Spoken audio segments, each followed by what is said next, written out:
Eto na, wala hong kawala itong senador na ito na sangkot sa bilyon-bilyon na flood control project. Tatakaso, but biglang hinarang. Ay yari ka, hindi ka makakatakas. Alright, welcome back to my YouTube channel. I'm Andy's Vlog. Talagang matindi ang bantayo dito dahil nagtangkahong takasan itong kanyang kinasasangkutan na bilyon-bilyong pera na ng taong bayan na usapin dito tungkol dito sa flood control project na ghost project ang sinapit.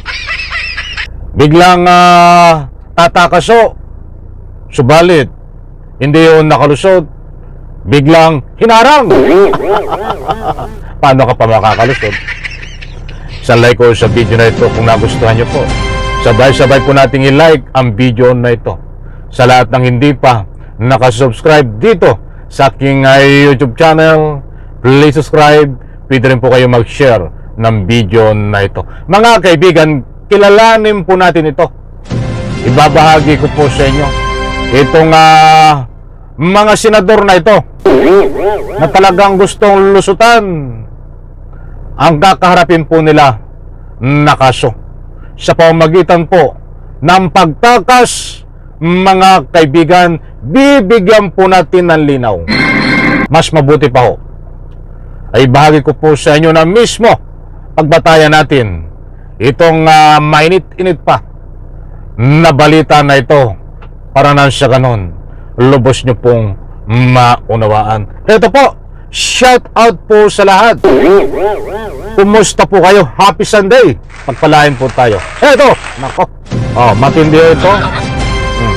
Walang takas sa investigasyon na ang ilang senador na umano'y may koneksyon sa flood control contractors. Partikular dito ang mga tumanggap umano ng campaign donations. Narito ang agenda report ni Hannah D. Ayan mga kaibigan, hindi po tayo nagpapakalat ng anumang fake news dahil data po at sa puntong ito.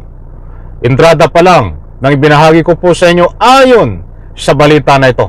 Walang takas ang mga senador na ito na kasangkot o sangkot dito sa maanumalya na bilyon-bilyon pera ng taong bayan na flood control project.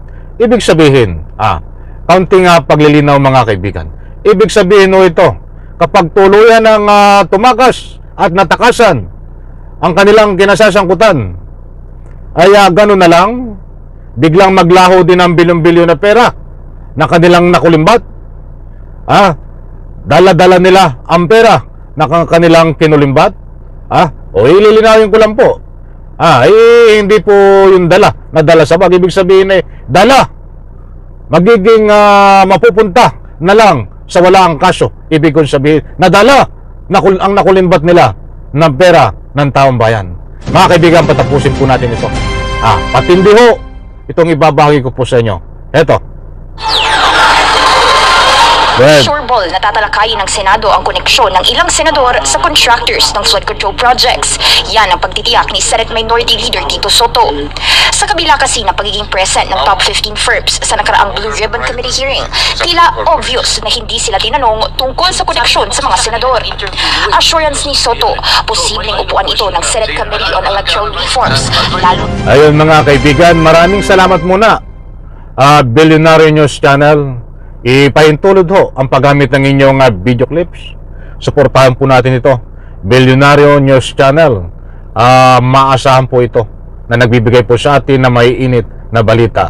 Salamat sa inyo, Billionaire News Channel. Eto, mga kaibigan, patapusin po natin ito at matutuklasan nyo po dito kung paano ang ginawa nilang pagtakas dito ho sa kinasasangkutan nila na mga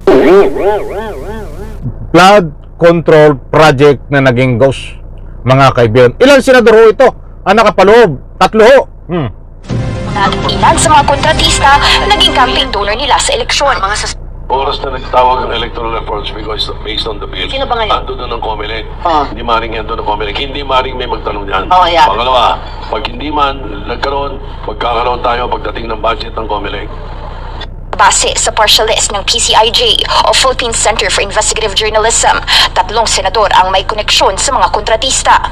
Number 1, si Senate President Cheese Escudero na ang top campaign donor noong 2022, si Lawrence Lubiano na may-ari ng Centerways Construction and Development Incorporated. Ayan mga kaibigan, unang nabanggit ang pangalang Escudero. 3 senador ang binabanggit po dito. Mga kaibigan, ipagpatuloy po natin. Ito. Sumipot si Lubiano sa pagdilig pero hindi siya natanong tungkol dito. Number 2 naman, si Senator Joel Villanueva. Ang kontratistang New San Jose Builders ni dating Housing Secretary Jerry Acuzar ang isa sa top donors niya noong 2022. Si Senador Bongo naman, anak ng owner ng CLTG Builders, habang kapatid ang may-ari ng Alfrego Builders and Supply. Una na rin tinanggi ng 3 mambabatas ang involvement nila sa contracts ng mga nasabing kumpanya. Si Senator Ping Lacson ang mangunguna sa pagtalakay nito na siyang chairman ng Electoral Reforms Committee. Siya rin ang Ayun mga kaibigan, maliwanag ho. Mga mahal kong taga-subaybay. Dahil mismo, kaya lilinawin ko lang po, disclaimer lang. Nasabi po natin na gustong takasan nitong mga senador na ito ang kanilang kinasasangkutan, subalit naharang. Gusto ko lang pong ipaliwanag po sa inyo. Ay maliwanag naman ho, mga mahal kong taga-subaybay, noong nakaraang hearing ay nandiyan po present, umattend itong mga kontraktor na nauugnay kay Escudero. Subalit hindi inimbestigahan. May isa ay wala hong nagtanong. Ano po ang purpose nila? Scripted ho yan. Para na sa ganoon gustong takasan nitong mga senador na ito na sangkot sa panguna na kinalang leader. Leader ba ito ng sindikato? Nitong si Escudero. Yun ang purpose nila. Mga kaibigan, takasan ang kanilang kinasasangkutan sa pamamagitan po na lituhin, lisin ang investigasyon. Nako!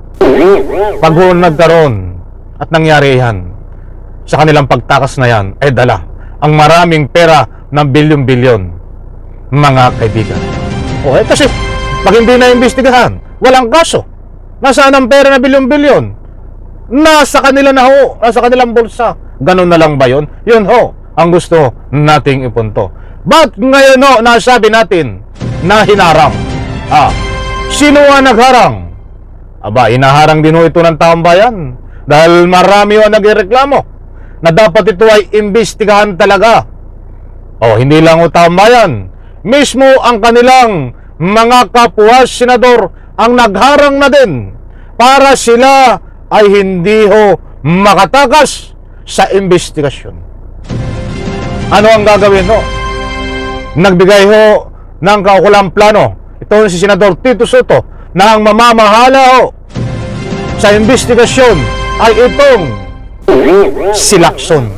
Ay meron silang uri pamamaraan ho kung paano ito maimbestigahan, mga kaibigan, sapagkat napansin din ho ni Lacson, ni Senador Tito Soto doon sa hearing ho ni Boy Corriente Marcoleta diyan no sa Senado ay hindi ho tinatanong itong kontraktor na ito na nauugnay ang pangalan kay Escudero. Mga kaibigan, yun nga, sindikato nga di ba? Yun ang paraan nila para matakasan. Kaya nga sinasabi ko biglang pagtakas, hinarang. Sino ang nagharang? Senador Lacson. Tito Soto, taong bayan sa pamamagitan ng kanilang public opinion. Nililinaw ko lang po, mga kaibigan, maraming meaning po ng pagharang. Hindi porke tumakas ka, ay hahabulin ka at taharangin. Hindi ho ganon. Ang nangyari ho dito ay gumagawa sila ng paraan para matakasan. Subalit kinaharang naman sa pamamagitan ng pagsulong ng ibang investigasyon nitong si Senador Pampil Lacson at si Senador Soto. Yan ang gusto kong ipunto. Nililinaw ko mga kaibigan para hindi kayo mabiktima ng anumang fake news. Muli po mga kaibigan, maraming salamat. Isang like ko sa video na ito. Bye-bye.